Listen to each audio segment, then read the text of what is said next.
रूस और यूक्रेन के बीच जारी जंग को 3 साल पूरे होने पर ट्रंप ने दुनिया को बड़ा शॉक दे दिया। ट्रंप ने ऐसा काम कर दिया कि जिसकी न पुतिन को उम्मीद थी न ही ज़ेलेंस्की को। यूक्रेन युद्ध शुरू होने के बाद ये पहली बार है जब अमेरिका ने संयुक्त राष्ट्र के अंदर कीव को समर्थन देने से इनकार कर दिया। यूक्रेन ने रूस के साथ युद्ध को 3 साल पूरे होने पर यूएन में एक प्रस्ताव पेश किया था। इस प्रस्ताव में रूसी हमलों की निंदा करने और यूक्रेन से तत्काल रूसी सेना को वापस बुलाने की मांग की गई थी।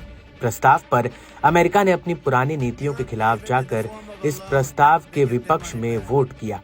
अमेरिका की वोटिंग ने पूरी दुनिया को चौंका दिया। भारत यूएन महासभा के मसौदा प्रस्ताव पर कराई गई वोटिंग में शामिल नहीं हुआ। अमेरिका ने प्रस्तावित संयुक्त राष्ट्र सुरक्षा परिषद के प्रस्ताव पर रूस के जैसे ही वोटिंग की है, जिसमें क्रेमलिन को आक्रामक नहीं बताया गया और न ही यूक्रेन की क्षेत्रीय अखंडता को स्वीकार किया।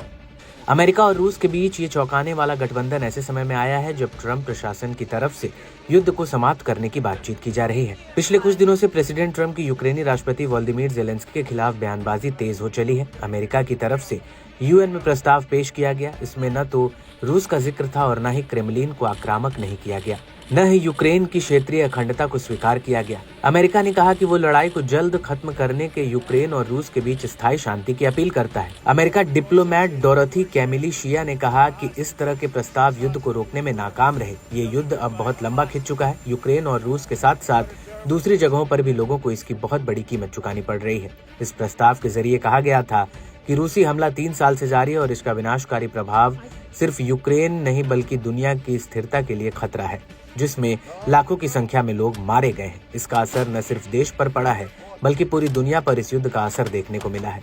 इसमें दोनों देशों में हुए जान माल के नुकसान पर शोक जाहिर किया। प्रस्ताव में मांग की गई कि यूक्रेन से रूसी सेना की तत्काल वापस लौट जाए। यूक्रेन में अस्थायी और न्यायपूर्ण शांति युद्ध अपराधों के लिए रूस की जवाबदेही है। इन्हीं कुछ मांगों पर वोटिंग कराई गई थी। यूक्रेन पर रूसी हमले के 3 साल पूरे होने पर यूक्रेन के राष्ट्रपति वोलोदिमीर ज़ेलेंस्की ने बड़ा बयान दिया है। ज़ेलेंस्की ने कहा है कि अगर यूक्रेन को शांति की गारंटी मिलती है या फिर उसे नेटो सैन्य गठबंधन की सदस्यता दी जाती है तो वह अपना पद छोड़ने को तैयार है।